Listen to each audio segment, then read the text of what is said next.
نفرت ہے مجھے تم سے درے شہوار، نفرت۔ ہر پرفیکٹ چیز تمہیں ہی کیوں ملتی ہے؟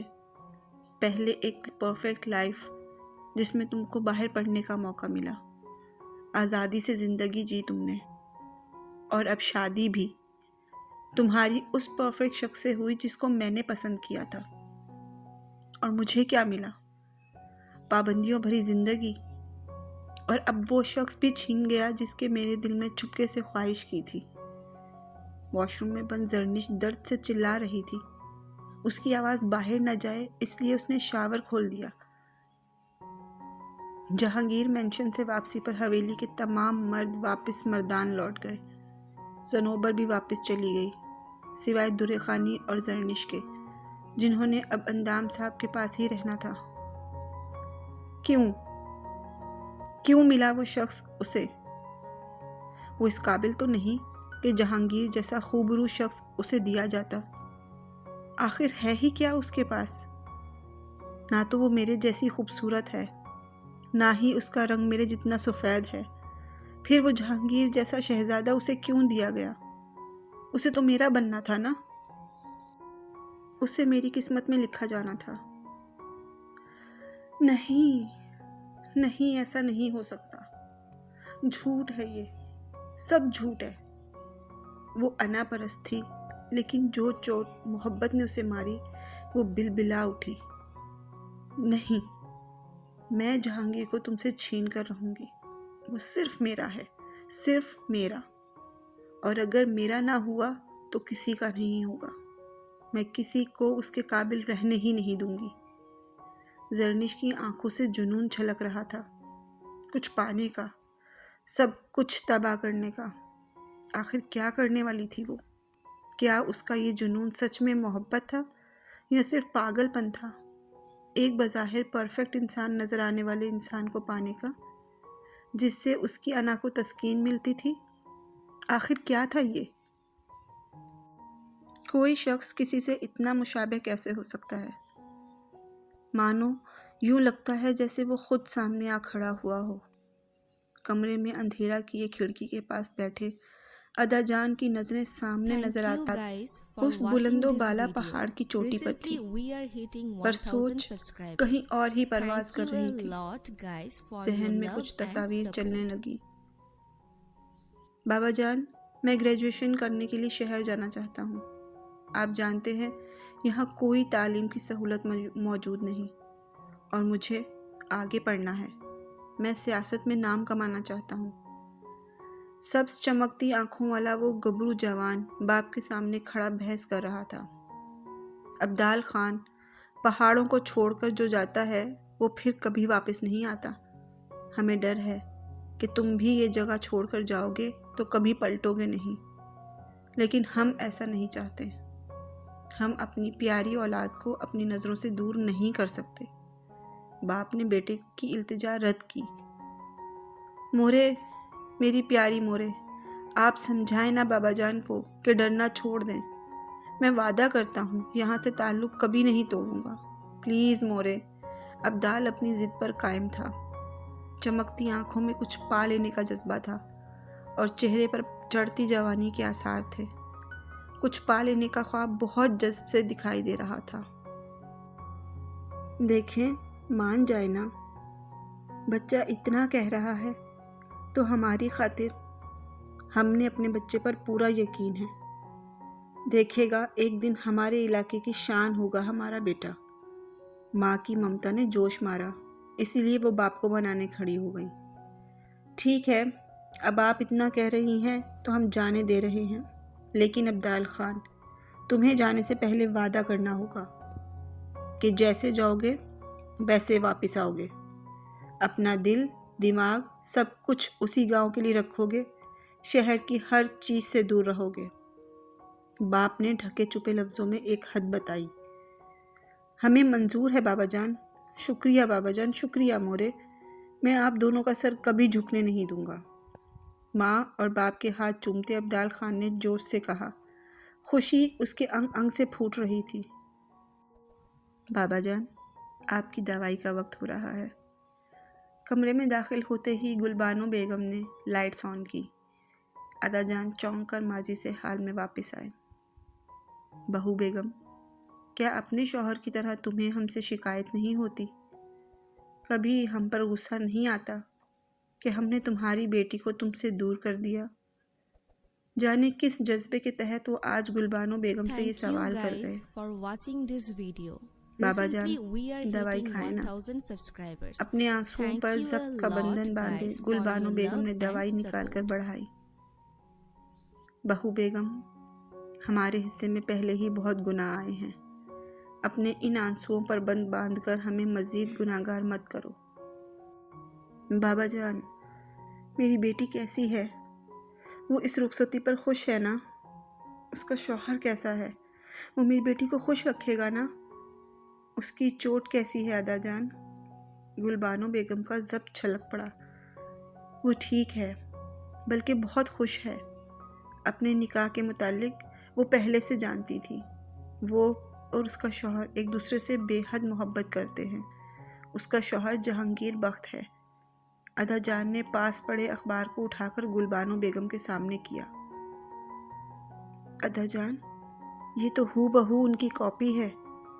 اصل میں کون ہے یہ؟ گلبانو بیگم کے سوال پر ادا جان کے لبوں پر قفل پڑا۔ وہ پھر سے اپنے خول میں سمٹ گئے۔ چند لمحے پہلے والی کیفیت غائب ہو گئی۔ بہو بیگم، ہم نے تمہیں خیر کی خبر سنا دی ہے۔ اس سے زیادہ مزید ہم تمہیں نہیں بتا سکتے۔ اب جاؤ یہاں سے، ہمیں آرام کرنا ہے، اور جانے سے پہلے لائٹس بند کرتی جانا۔ ادا جان نے یہ کہتے ہی اپنا بازو آنکھوں پر رکھ لیا۔ بہو بیگم، سب کو سمجھا دو کہ اندام خان، جس نے ہماری نسل کو میلا کیا ہے، اس کا داماد جہانگیر ہے۔ چاہے عہدے میں وزیر اعلیٰ ہی کیوں نہ ہو، لیکن اس کی رگوں میں ابھی بھی گندا خون ہے۔ ان کا یہاں کوئی ذکر نہیں کرے گا۔ ادا جان کی اتنی سخت بات پر گلبانو بیگم نے اپنے لب بھینچے۔ ورقہ جو پاس کھڑی سن رہی تھی، اس نے آگے بڑھ کر ماں کے دل گرفتہ وجود کو سنبھالا۔ جانے ادا جان نے کب اس بات کو سمجھنا تھا کہ ذات پات تو سب انسانوں کے پیدا کیے فرق ہیں، اللہ کے نزدیک تو سب انسان برابر ہیں۔ سر، شکر ہے آپ آ گئے۔ وہ میڈم کو بخار ہو رہا ہے، انہوں نے صبح سے کچھ نہیں کھایا، مسلسل بے ہوشی کے عالم میں رہی ہیں، ایسے میں انہیں دوائی بھی نہیں دے سکتی تھی۔ جہانگیر کے ہال میں قدم رکھتے ہی نرس نے جلدی سے کہا، تو مجھے پہلے اطلاع کیوں نہیں دی گئی؟ جہانگیر کے ماتھے کی تیوری چڑھ گئی۔ سر میں نے فون کیا تھا، آپ تب میٹنگ میں تھے۔ رمیز صاحب نے فون اٹھایا تھا۔ نرس کی بات پر رمیز کے ذہن میں جھماکہ سا ہوا۔ آج کا دن بہت مصروف تھا اور وہ یہ بات جہانگیر کو بتانا بھول گیا۔ جہانگیر نے خون آشام نظروں سے رمیز کو دیکھا، جس کو اپنی سانس سینے میں اٹکتی ہوئی محسوس ہوئی۔ اسے بغیر کچھ کہے وہ فوراً درِ شہوار کے کمرے کی طرف بڑھا۔ اسے تو بہت تیز بخار ہے۔ جہانگیر درِ شہوار کی پیشانی پر ہاتھ لگاتے ہوئے تشویش سے بڑبڑایا۔ جی سر، شاید ان کے زخم میں انفیکشن ہو گیا ہے، تبھی بخار ہوا ہے، نرس نے منمناتے ہوئے اطلاع دی۔ رمیز، فوراً ہاسپٹل سے ڈاکٹر کو بلواؤ، یاد رہے فیمیل ڈاکٹر ہو۔ اندام انکل کو خبر نہیں ہونی چاہیے، کیونکہ میں انہیں پریشان نہیں کرنا چاہتا۔ اور تم سنو، جلدی سے ٹھنڈا پانی اور پٹی لے کر آؤ۔ جہانگیر نے ایک ساتھ دونوں کو حکم دیا، پھر اپنا کوٹ اتار کر بیڈ پہ رکھتے وہ درِ شہوار کے پاس کرسی گھسیٹ کر بیٹھ گیا۔ اتنے میں نرس پٹی اور پانی لے کر آئی۔ جہانگیر پٹی پانی میں بھگو کر چند منٹ بعد درِ شہوار کے ماتھے پہ رکھ رہا تھا۔ یہ عمل بار بار دہراتے اس کی نظریں بھٹک بھٹک کر درِ شہوار کے چہرے پر پڑ رہی تھی۔ کیا یہ سچ میں اتنی معصوم ہے جتنی سوتے میں لگ رہی ہے، یا یہ صرف میرا وہم ہے؟ کیونکہ آج کے دور کی عورت اور معصوم ناممکن سی بات ہے۔ ویسے بھی جب یہ لڑتی ہے تب تو یہ معصومیت کہیں نظر نہیں آتی، لڑتے ہوئے پوری ڈائن لگتی ہے۔ کوئی کہہ سکتا ہے کہ بخار میں تپتی ہوئی یہ لڑکی جب جاگ رہی ہو تو اگلے بندے کی ناک میں دم کر کے رکھ دیتی ہے۔ اپنی ہی سوچ کے اختتام پر جہانگیر کے چہرے پر نامحسوس انداز میں ہلکی سی مسکراہٹ نے چھپ دکھلائی۔ توبہ استغفار، عورتیں کتنی جادوگر ہوتی ہیں۔ دیکھ لو جہانگیر بخت، تم تو خود کو سخت پتھر دل کہتے تھے، لیکن سوتے میں بھی یہ لڑکی تجھ پہ اپنا اثر دکھانے لگی ہے۔ جہانگیر اپنے چہرے پر آئی مسکراہٹ کو محسوس کرتے کرنٹ کھا کر رکا۔ وہ نادان شاید جانتا نہیں تھا کہ یہ لڑکی اپنا اثر نہیں دکھا رہی، بلکہ وہ نکاح کا پاکیزہ رشتہ اثر دکھا رہا ہے جو سالوں سے ان کے درمیان قائم تھا۔ جہانگیر، یہ لڑکی جادوگرنی ہے، دور رہ اس سے، کیونکہ یہ بھی ایک دن تیرے باپ کی بیوی کی طرح تجھے چھوڑ جائے گی۔ جہانگیر کے دماغ نے ہدایت دی، جس پر وہ لمحوں میں اپنے خول میں واپس سمٹا۔ ہمیشہ چہرے پہ رہنے والی سختی پھر سے چہرے پہ قائم ہوئی۔ اسے پٹیاں کرتے تھوڑی ہی دیر گزری تھی کہ ڈاکٹر اندر آئے۔ جہانگیر ڈاکٹر کے آتے ہی باہر آ گیا۔ سر، شاید انہوں نے کل اٹھ کر بیٹھنے کی کوشش کی ہے، جس کے باعث کھچاؤ پڑنے سے زخم کے ٹانکے کھل گئے ہیں اور انفیکشن ہو گیا ہے۔ میں نے ٹانکے ٹھیک کر کے دوائی لگا کر دوبارہ سے ڈریسنگ بھی کر دی ہے۔ اب آپ میم کے اٹھنے بیٹھنے میں احتیاط کیجیے گا اور ابھی انہیں کچھ کھلا کر دوائی ضرور دے دیجیے گا۔ صبح تک بخار اتر جائے گا۔ اب میں چلتی ہوں۔ چند پل بعد ڈاکٹر جب درِ شہوار کی پٹی چینج کر کے کمرے سے باہر نکلی تو جہانگیر کے قریب رک کر بولی۔ ڈاکٹر کی ہدایت کو سنجیدگی سے سننے کے بعد جہانگیر نے رمیز کو اسے باہر تک چھوڑنے کا کہا۔ خود وہ درِ شہوار کے پاس آیا۔ میڈ کے ہاتھ سے سوپ کا باؤل لیتے اس نے ٹیبل پہ رکھا اور درِ شہوار کے قریب بیٹھتے احتیاط سے اس کا سر اپنی گود میں رکھا۔ درِ شہوار، سوپ پی لو، پھر میڈیسن بھی لینی ہے تاکہ بخار کم ہو سکے۔ جہانگیر نے درِ شہوار کے چہرے کو نرمی سے تھپتھپاتے ہوئے کہا۔ درِ شہوار کی اس تکلیف کی وجہ اس کی ذات تھی۔ شاید دل میں ابھرتی ندامت کے سبب اس نے اپنے دل میں ابھرتے تنفر کو ایک طرف کر دیا۔ مجھے نہیں پینا، درِ شہوار غنودگی میں بڑبڑائی۔ ضد مت کرو، یہ تو پینا ہی پڑے گا۔ جہانگیر احتیاط سے سوپ کا چمچ زبردستی درِ شہوار کے منہ میں دے کر بولا۔ یہ گرم ہے۔ نیم و آنکھوں سے اسے دیکھتے درِ شہوار نے شکایت کی۔ اس پل جہانگیر کو وہ اتنی پیاری لگی کہ اس کے چہرے پر خود بخود مسکراہٹ آ گئی۔ اچھا، میں ٹھنڈا کر دیتا ہوں۔ چمچ میں سوپ لے کر اسے پھونک مارتے جہانگیر نے ایک بار پھر درِ شہوار کے آگے کیا۔ اس نے برے منہ بناتے آخر پی ہی لیا۔ نرس اور میڈ تو حیرت سے اس اکڑو جہانگیر کو اپنی بیوی کے نخرے اٹھاتے دیکھ رہی تھی۔ تم دونوں جاؤ، میں یہیں رکوں گا۔ اور ہاں، تم رمیز سے کہو کہ میرے کپڑے اور لیپ ٹاپ دے جائے۔ سوپ پلانے کے بعد جہانگیر نے اسے دوائی کھلائی اور برتن میڈ کے حوالے کرتے ہوئے نرس کو جمائیاں لیتے دیکھ کر بولا۔ نرس تیزی سے سر ہلاتی باہر نکل گئی۔ کچھ دیر بعد رمیز نے دروازہ کھٹکھٹایا۔ درِ شہوار پر کمبل ٹھیک کرتے جہانگیر نے رمیز کو اندر آنے کی اجازت دی۔ سر، یہ آپ نے منگوایا تھا؟ رمیز نے تمام سامان صوفے پہ رکھ دیا۔ رکو رمیز۔ رمیز کو باہر کی طرف بڑھتا دیکھ کر جہانگیر نے اسے روکا اور اس کے نزدیک پہنچتے ہی اسے کالر سے پکڑا۔ تمہاری آج کی لاپرواہی پر تو میں تمہیں چھوڑ رہا ہوں، لیکن آئندہ تم نے درِ شہوار کے متعلق کسی بھی بات کو نظر انداز کیا تو مجھ سے برا کوئی نہیں ہوگا۔ میں بالکل برداشت نہیں کروں گا کہ میرے باپ کی آخری خواہش تمہاری لاپرواہی کی وجہ سے خطرے میں آئے۔ جہانگیر کے لہجے میں موجود تنبیہ پر رمیز کی ریڑھ کی ہڈی میں سنسناہٹ دوڑ گئی۔ ڈر سے کانپتے وہ سر ہلا کر تیزی سے باہر نکل گیا۔ آج کی واقعے نے درِ شہوار کی اس کی زندگی میں اہمیت واضح کر دی۔ ہر طرف اندھیرے کا راج تھا، بالکل ویسے جیسے اس کی زندگی میں ہر طرف اندھیرا چھا گیا تھا۔ قتل کر دیا گیا تھا اس کی روح کا، چھین لی گئی تھی اس کی عزت۔ ابن آدم نے حوا کی بیٹی کو تار تار کر دیا، اور حیرت کی بات تھی کہ یہ سب کروانے والی بھی ایک عورت ہی تو تھی۔ رخسانہ بائی کو اگر عورت کہا جاتا تو وہ بھی عورت کی توہین ہوتی۔ عزت کے کھو جانے کے بعد پہلے کچھ دن تو وہ یوں ہی بے ہوشی رہی، اسے دورے پڑنے لگے۔ اس کے رونے اور چیخنے چلانے میں تیزی آ گئی۔ اس کی حالت کے پیش نظر رخسانہ بائی نے فی الحال اسے چھوڑ دیا تھا، لیکن آج اسے دیا وقت بھی ختم ہو گیا۔ اسی لیے اسے تہہ خانے سے نکال کر اوپر لے کے جانا تھا، جہاں ایک بار پھر اس کی زخمی روح کو مزید زخمی کرنے کے لیے انتظامات کیے گئے تھے۔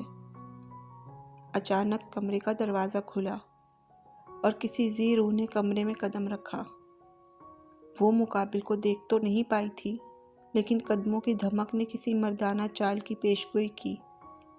وہ ڈر کر بیڈ کے مزید نیچے ہو گئی، ایسے جیسے وہ بیڈ اسے بچا لے گا۔ آنے والی کی آنکھیں اس معصوم سی لڑکی کی حالت زار پر سرخ ہوئیں۔ وقت کی کمی کی پرواہ کیے بغیر وہ بیڈ کے پاس بیٹھ کر اپنا ہاتھ اس کی طرف بڑھاتے ہوئے نرمی سے بولا، اگر اس جگہ سے چھٹکارا چاہتی ہو تو آؤ میرا ہاتھ تھام لو۔ سیویئر کی بات پر اس لڑکی نے بے یقینی سے اسے دیکھا۔ یہ ان گزرے دنوں میں پہلا شخص تھا جو یہاں سے چھٹکارے کی بات کر رہا تھا۔ وہ آزادی کی چاہ میں تیزی سے باہر نکلنے لگی، لیکن پھر ڈر کر وہیں بیٹھ گئی۔ نہیں، مجھے پتا ہے تم جھوٹ بول رہے ہو۔ تم مجھے نکالنے نہیں آئے، بلکہ مزید اذیت دینے آئے ہو۔ اس لڑکی کی تکلیف پر سیویئر کی آنکھیں سرخ انگارہ ہو گئیں۔ اللہ کی قسم کھا کر کہتا ہوں، میں کوئی لٹیرا نہیں ہوں، بلکہ محافظ بن کر آیا ہوں۔ تم مجھ پر یقین کر سکتی ہو۔ سیویئر کی بات پر اس لڑکی نے حیرت سے اسے دیکھا۔ جانے کیوں اس کا سیویئر پر یقین کرنے کا شدت سے دل چاہا، اس لیے دل کی آواز پر لبیک کہتے وہ سیویئر کے ہاتھ پر ہاتھ رکھ گئی۔ اللہ تیرا شکر ہے، اس کمرے سے تو جان چھوٹی۔ در شہوار نے بازو لمبا کرتے انگڑائی لی۔ چہرے پر ایک بڑی سی مسکراہٹ پھیلی ہوئی تھی۔ مینشن کے پچھلی جانب بنے لان میں داخل ہوتے ہی ویل چیئر پر بیٹھی در شہوار نے گہری سانس لے کر ٹھنڈی ہوا کا اندر جھونکا اتارا۔ پچھلے 15-20 دنوں سے مسلسل ایک کمرے میں پڑے رہنے سے وہ تو اکتا ہی گئی تھی، اوپر سے دوائیوں کے بو نے تو سر ہی چکرا کے رکھ دیا۔ باہر کی تازہ ماحول نے اس کے موڈ پر اچھا خاصا خوشگوار اثر ڈالا۔ اوپر سے تاروں بھری اس حسین رات نے در شہوار کی ساری کسل مندی اتار دی۔ لگتا ہے کسی کو یہ قید کچھ زیادہ ہی پسند آ گئی ہے، اس لیے اللہ کا شکر ادا کیا جا رہا ہے۔ فریش سا جہانگیر جو اپنی چائے لیے خود ابھی لان میں آیا تھا، در شہوار پر چوٹ کرتے ہوئے بولا۔ بلیک شرٹ اور گرے ٹراؤزر میں اسے رف ٹف سے حلیے میں بھی وہ کافی جاذب نظر لگ رہا تھا، مگر ہائے رے، اس خوبصورتی کو دیکھنے کے لیے مقابل کے پاس نظر کی شدید کمی تھی۔ مؤدبانہ عرض کیا ہے، میرے مجازی خدا، انسان کو ہر حال میں اللہ کا شکر ادا کرنا چاہیے۔ خیر چھوڑے، آپ کہاں سمجھیں گے اس بات کو؟ در شہوار نے اینٹ کا جواب پتھر سے دیا۔ ویسے مجازی خدا، میرے سسر جی نے آپ پر کافی ظلم کیا ہے نا؟ وہ اچانک چہرے پر ہمدردانہ تاثرات لیے ہوئے بولی۔ کیا مطلب؟ جہانگیر چائے کا خالی کپ لان میں پڑی میز پر رکھتے ہوئے حیرت سے بولا۔ نام کے تو آپ ایک سیاست دان ہیں، لیکن حیرت ہے میری بات سمجھ نہیں سکے۔ در شہوار مصنوعی حیرت چہرے پر سجائے ہوئے بولی، ورنہ اندر سے تو وہ شدت سے اس وقت جہانگیر کو سلگانا چاہتی تھی۔ خیر میرے کہنے کا مطلب ہے کہ آپ دیکھیں نا، میرے پیارے سسر جی طلاق کا حق اپنی بہو کو دے کر اپنے بیٹے کو دنیا کی نظر میں خاصا بے اعتبار کر گئے ہیں۔ جانے کیوں جہانگیر کو چڑھا کر اسے مزہ آنے لگا۔